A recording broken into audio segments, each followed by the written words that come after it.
Hello everyone, welcome back to another episode of Review Games where we talk about games that are played by Grandmasters. And as promised, today we'll be talking about one of the best games that are played by Wesley So in his career of playing Catalan position. Now this game dates back a while ago. This is in 2017 USA Championship. This is round 9 and Wesley So was actually at the top of the standing, somewhere around the top, while Jeffery Xiong is somewhere in the pack of the middle. And so to win this tournament, Jeffery Xiong needed to take a whole lot of risks. And the risk that he took was to play Catalan position against another Catalan master. Now again, just as a reminder, Wesley So at the time was actually called as a Catalan master. He was so versed at the opening he could play variety of its main line. And so without further ado, let's just see how Wesley So did against Jeffery Xiong and how Jeffery Xiong fared against Wesley So. Jeffery Xiong took white in this position, actually started out with pawn to d4 and after knight to f6 from Wesley So. He continues with pawn to c4 and after pawn to e6, g3, d5, bishop to g2. We do see bishop to e7, knight to f3, castle, castle, and after pawn takes c4. Again, this is another classical Catalan position where white continues with queen to c2. Again, has to look for a win rather than a knight e5 move. Queen c2 is a fighting line where you actually look for a win. So continues with the main line, pawn to a6, and after pawn to a4 from white, Wesley So continued with bishop to d7. So far so good, we've seen this before. And here Jeffery Xiong played something very unique. He plays rook to d1. Rook d1 prepares to protect the pawn and also lining up the rook against the queen. It also prepares knight to c3, where later on, pawn to e4 becomes possible. Wesley So in this position continues bishop to c6, and after knight to c3, chop off the knight as we said in the first video, and place knight to c6, attacking the d4 pawn twice. Here Jeffery Xiong releases the bishop with bishop takes c6, and after pawn takes c6, we do see bishop to g5 before actually closing the diagonal down with pawn to e3. Bishop g5 is also aimed to trade off the knight for the bishop, where after pawn to e3, the bishop later on will actually stare at the wall of the pawn right here. So actually a very good move. So black here continue with rook to b8, just bringing a rook to a semi-open b file that you can work on later on. And after pawn to e3, Wesley So played pawn to c5, a move that actually breaks down the center of the board. It allows the maneuver like queen to e8 and also queen to c6, where it controls the light squares around the king side. Here Jeffery Xiong took the pawn anyway, and after queen to e8, we do see rook to d4. Now actually from a couple of moves ago, white can actually trade off the bishop for the knight. So as you can see, the bishop does not really have much scope over here. It is staring into white's knight. The pawn here on the square here on d4 is actually protected by the e3 pawn, so there is not much prospect for the bishop anyway. Instead, what white did is actually rook to d4 in this position, aiming to take on c4 pawn. While this is nothing bad, we'll see that Wesley So in this position placed knight to d7, trading off the useless bishop for the useful knight that can actually jump into knight to e5 or knight to c5 depending on the position.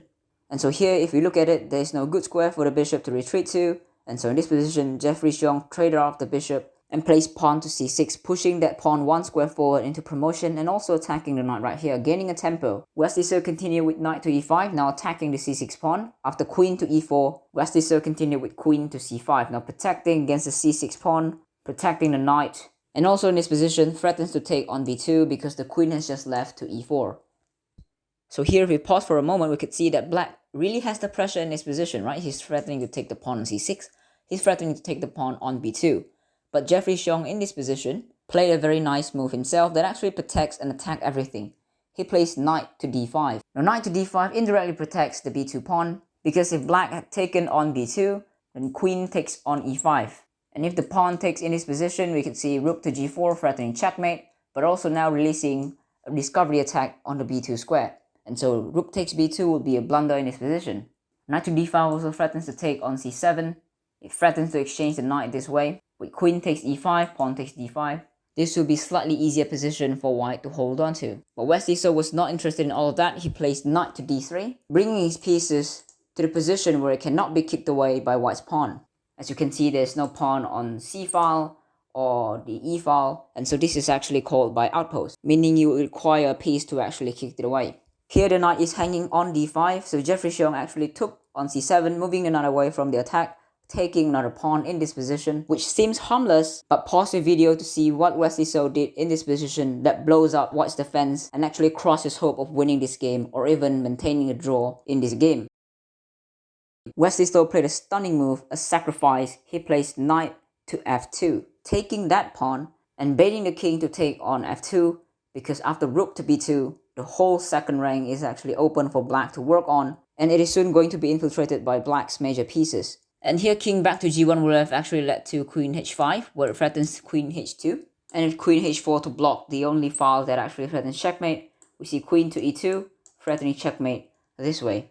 And so the king tucks on f1, and after queen to h5, with the same idea of attacking h2, and also queen e2 checkmate, white can only defend against one of the infiltration. He plays queen to g4, and after queen takes on h2, we do see another threat of checkmate with queen to f2 checkmate. So queen to f3 from white, and here black just continues with pawn to c3. He has all threat of checkmate and pushing the pawn over and queening himself. Jeffery Xiong tried to defend with rook to c1, but this soon proves to be useless because after pawn to e5, this kicks away the rook from the d file. Anywhere the rook goes, let's say to d5, there will be pawn to e4. And if the queen takes, remember the queen was actually guarding the f2 square, we can actually continue with queen to f2 checkmate. So Jeffery Xiong had to move the rook along the 4th rank right here, and he chose rook to h4, where it attacks the queen. But Wesley So has an escape square. He went queen to d2, supporting the pawn on c3, attacking the rook on c1. And also the d file is now open for the rook to get in. Jeffery Xiong moved his rook to d1, attacking the queen. And here Wesley So played another stunning move that actually sacrificed the queen. He plays rook to d8, making the statement, if rook takes d2, rook takes d2, and you're going to be checkmated along the 2nd and the 1st rank. Now because it is impossible to take the queen on d2, white begin with a plan that pushes his own pawn to promotion. He played knight to d5, allowing the pawn to actually push and promote himself, at the same time closing the d file so we can cut out the defense of the rook to the queen right here. But of course in this position, Wesley So just played rook takes d5. I believe it is a simple move. And after rook to d4, struggling to keep the d file closed, Wesley So played rook takes d4. And now after pawn takes on d4, Wesley So played another blow that ends the position and crushes the dream of Jeffery Xiong to the US Championship title. Would you care to pause the video and actually look for it yourself? In this position, he plays queen to d1, sacrificing the queen yet again. The sacrifice was not taken a few moves ago, so here he sacrificed it with style. And in this position, after this move, Jeffery Xiong resigned. The point is, after the queen takes on d1, Wesley So will continue with pawn to c2, attacking the queen. The pawn cannot be taken, of course, because he loses the queen. But after queen to c1, we see rook to b1, pinning down the queen to the king. If the queen takes, we get the new queen, of course. And even here, if white threatens to push the pawn to c7, threatens to checkmate on the back rank, black can continue with, of course, rook to c1, check, and after king moves to any 2nd rank, we follow it up with another check, and we queen with check, where we stop the pawn on c7, preventing the mate, getting ourselves a new queen, and of course, this does not take a rocket science to win the game. So Jeffery Xiong, in this position, he resigned. Now it is very difficult to pinpoint where the mistake is for Jeffery Xiong. In this move, Jeffery Xiong plays knight to c7, moving the knight away from the attack, attacking the pawn, also threatening knight to a6, so it seems like a very good move. But it allows knight to f2, where it tears up the king's position. After king to f2, rook to b2, we do see the infiltration that we saw in the game that seems very forced. And so what if white does not take the pawn anyway? Let's say white starts with rook to c4. Well, now of course the queen is hanging, so knight takes e4 is possible. And after rook to c5, knight to c5. Now we can see that white is actually down rook, so this is not a good position to go into. And what if white in this position just plays knight to a6? It looks good, it threatens the queen and also threatens the rook. And after knight to e4, knight to c5, this seems like a simple exchange, right? After rook to c4, we have 3 pawns. For the knight has to move probably somewhere, let's say back to a6. And now we have 3 pawns for the knight, so it seems like a very good exchange, right? Well, now in this position, black can actually place knight to h3, I think. And let's have the king to h2. We can still see queen b6, where attacks b2, threatens to actually check down the way. So this is not at all clear for Wesley So, and also for Jeffery Xiong. And quite honestly, it's not an easy defense to find, if it were not for the engine that I used right here. In this position, engine continue with queen to g2. And now if you have to move your queen like this is perhaps not a good sign for your position anyway. Of course, the idea if after queen to a6, queen to h3, perhaps the position is equal, but this is really difficult to assess. The engine gave another move for white in this position, and that is pawn to b4, closing the entire b file for black, at the same time attacking the queen.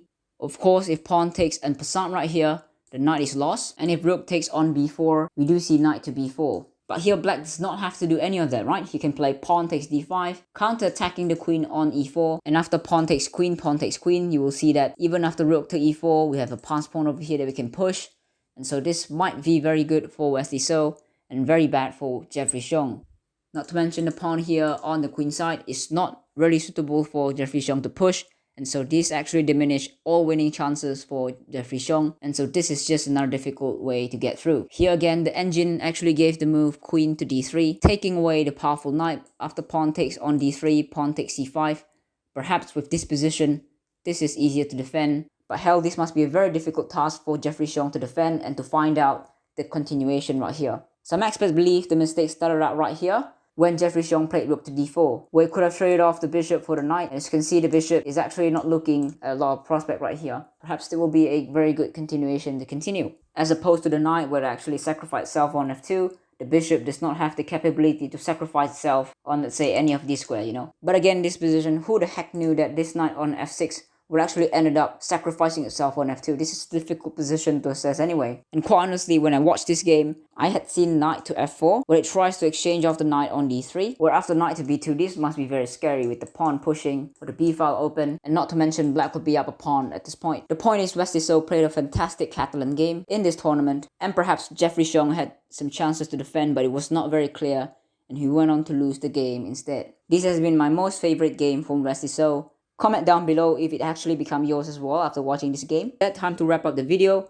Wesley So really deserves his place of his own for playing such an amazing Catalan games. And just because of that, his game will be the only game in this review games. But in any case, I hope to provide you enough detail so you can work on your new openings or your main lines for you to apply those things in your training game or in your tournaments.